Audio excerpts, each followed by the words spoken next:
Morning and welcome to your Fast Track to 7. I'm Tatum Miller. And I'm Alex Larson. We have breaking news for you this morning. One man is dead after a shootout with authorities near New Salem, North Dakota early this morning.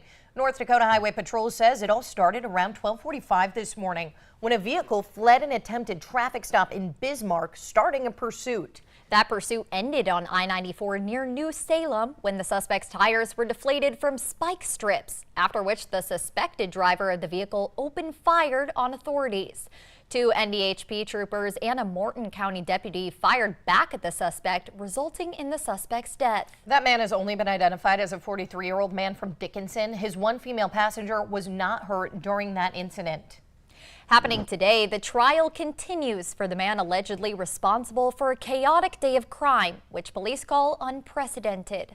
Police say in July of 2022, Michael Yusa ran over a person on a motorcycle, fired more than 30 shots from his apartment, and led police on a chase, all before crashing on the tri-level and then exchanging rounds with police before finally being arrested. But his felony trial has been delayed twice as the prosecution tries to prove criminal liability. This case all centers around Yusa's alcohol use and mental psychosis, which could make the difference between Yusa going to prison for a long time or the state hospital. Several cars at the back of a motorcade carrying Democratic vice presidential nominee Governor Tim Walz crashed while heading from the airport to a campaign stop in Milwaukee yesterday. Walz was not hurt, but a member of his staff who was in a van carrying reporters was injured. It's not immediately clear what caused the crash. It happened just before 1 p.m. yesterday. Walz was on his way to the Milwaukee Area Council Labor Fest. Here's what he had to say at the event. We've spoken with the staff. I'm relieved to say that with a few minor injuries, everybody's going to be okay. So, thank you. And whether you're looking for political coverage or breaking news, we've got you covered on the VNL News app. You can download and use it for free. Just search VNL News in the App Store today. With President Joe Biden no longer running for re-election, one thing is for sure this November. No matter the outcome, we elect the 47th President of the United States. The Valley Today's Eric George has your countdown to 47. With a little more than 2 months to go until we elect our 47th Chief Executive, we're going to take a look back at how the presidents became president. This is your countdown to 47. We turn now to the Atlas of Independence, John Adams. Prior to becoming the second president, Adams was a Harvard-educated lawyer. Despite his avid patriotism, in 1770, Adams famously served as the defense counsel for the British soldiers involved in the Boston Massacre due to his belief that all people maintain the right to a free and fair trial. In the summers of 1775 and 76, Adams served as a delegate for the Massachusetts colony in the Second Continental Congress, where he was a driving force in the movement for independence. That's something of an understatement, actually. In fact, he's the one who led the campaign to unite the colonies to adopt the Declaration of Independence. So it's Adams we have to thank for uniting the states into one nation. During the Revolutionary War, Adams traveled to France and later to Holland to arrange support for the American cause. When the war was over, he was a key negotiator of the Treaty of Paris in 1783, where Great Britain officially recognized America's independence. Adams then went on to serve as the first U.S. minister to Britain. After 10 years abroad as a diplomat, he returned to the United States and was elected in 1789 as the first vice president of the United States under George Washington. When Washington chose not to run for a third term in 1796, Adams, always the one to seize an opportunity, ran for the high office. He, of course, won and became the nation's second president. While in office, Adams' most notable accomplishment was keeping the United States out of an ongoing war between France and Britain, despite heavy pressure to get involved, even from his vice president. Adams ran for re-election in 1800, but he ultimately lost to Thomas Jefferson. This marked the first peaceful transfer of power from the losing incumbent to his successor. John Adams served as President of the United States from 1797 to 1801. I'm Eric George for Valley News Live, and this has been your countdown to 47. We're continuing coverage of the series of bomb threats in our region. Last week, Fargo police responded to at least 5 different bomb threats, including 2 at Fargo South High School, 1 at the 52nd Avenue Walmart, 1 at Potbelly's on 17th and 44th, and a 5th bomb threat at a business on Main Avenue and 6th Street. Police say all reports were investigated, but none of them were credible. Fargo PD told us this weekend that the investigations into the threats have been turned over to the FBI. And the 2 threats at Fargo South were deemed as swatting calls. And some of you may be wondering what a swatting call really is. Well, swatting is when someone calls in a hoax phone call to 911 to report a serious crime to emergency services, basically tricking them into sending an all-out response. Since 2019, there are an estimated 1,000 swatting calls across the nation each year. Just last week, 2 people from Eastern Europe were charged with swatting a former president as well as members of Congress. And in July, a child from Texas was arrested for making swatting calls across at least 10 states, with at least 100 locations falling victim. Later this week, we'll be sitting down with local law enforcement to understand the significance and the danger behind swatting calls.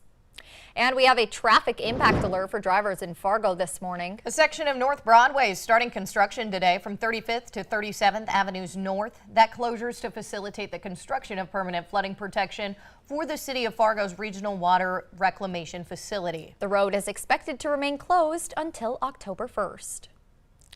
Well, turning to the weather now, we've got a beautiful sunrise coming up behind us here. For a check of our Tuesday forecast, let's send things over to meteorologist Lisa Green. Good morning, Lisa. Good morning. Well, we've got a pretty decent day to start off today and a pretty decent week ahead for taking care of anything you need to after you've been gone for the holiday weekend, perhaps. You maybe need to get out and do some lawn mowing, do some yard work. Well, we're looking pretty good here for today. In fact, most of the week is looking pretty good. Wednesdays are one day where we're watching out for some rain. So a good day to get out into the yard, a good day to kick off that first day of school as well in Minnesota.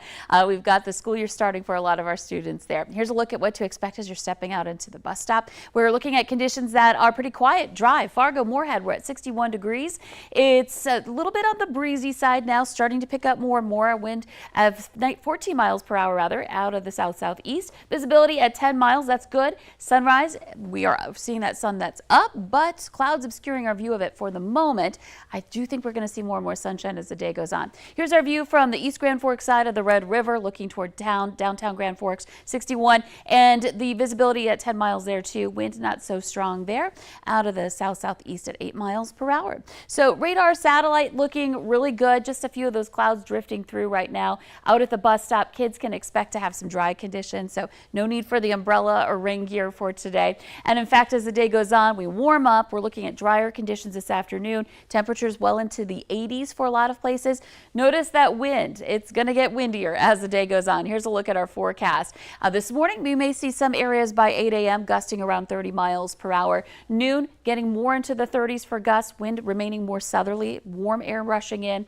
And then this afternoon, the potential's there for some gusts to around 40 miles per hour. So again, a windy one here for today as we're heading back to work and back to school. And some chances for rain and thunder again on Wednesday. And then after that, we're cooling things down and staying dry, heading toward the weekend, feeling very fall-like for that first full weekend of September coming up. But don't worry, some sunshine and warm temperatures ahead next week. Yeah, hey, don't panic. That's right. That's right. We still have plenty of opportunity at some warm summer-like weather here. Yeah, in the 80s into the second week of September. Pretty impressive. Thank you, Lisa. Well, this week is National Blood Donation Week. Governor Doug Burgum calling for tomorrow, September 4th, to be North Dakota Blood Donation Day. All blood types are needed, especially type O, which is often the most transfused in an emergency. As a thanks to donors, Vitalin is giving all donors through Wednesday an 80s style throwback super donor shirt along with a $10 gift card.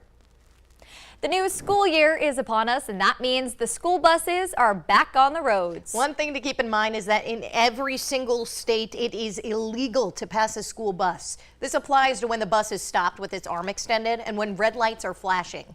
That's according to the National Highway Traffic Administration. They also say if a bus is flashing yellow lights, that means it's getting ready to stop to pick up or drop off kids. Typically where there's 2 lanes and then they're in the far right lane, then that's when people will pass in that far left lane, which they should not.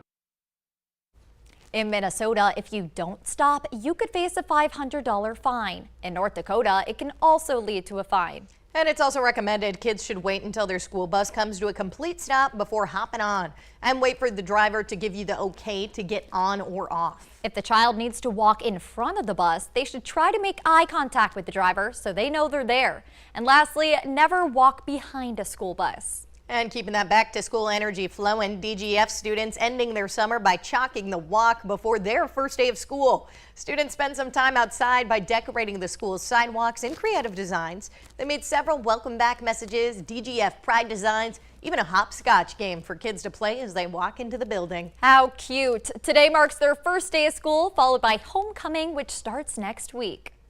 And check this out. If you're a Halloween fan, get ready. Yeah, Spirit Halloween is back in Fargo, and they're going to be opening up soon. For the past couple years, Spirit has been inside the old Gordman's building, but this year they're at a new location. It's on 34th Street, just off of 13th Avenue near Cashwise. Still no word yet on when it will open, but the windows say opening soon. At 99 years young, an Ohio woman is celebrating an achievement that eluded her for decades. Georgia McGarry, the woman up on your screen, had to quit high school back in 1944 to help her family out during World War II. Times were tough then and money was tight, but she always wanted to get her high school diploma. That dream became a reality when the Board of Education in the Switzerland of Ohio School District held a special meeting and presented McGarry with her diploma. McGarry says she is truly grateful to her family and friends who made this day possible. How cute is that? Yeah, that's awesome. Well, the Today Show and CBS Mornings are just about to start, but the Valley Today rolls on. More live up-to-the-minute news and weather coming up right now on the Fargo CW. Remember, we are tracking breaking news this morning out of Morton County. You can stay updated on our website as well as our VNL News app. We'll be updating you on air as well. For now, though, if you're heading out the door, happy back to school for some Minnesota students. Woohoo! Woo! Get those backpacks ready. Yeah, my name's Alex Larson. Have a great day. I'm Tatum Miller. Take care.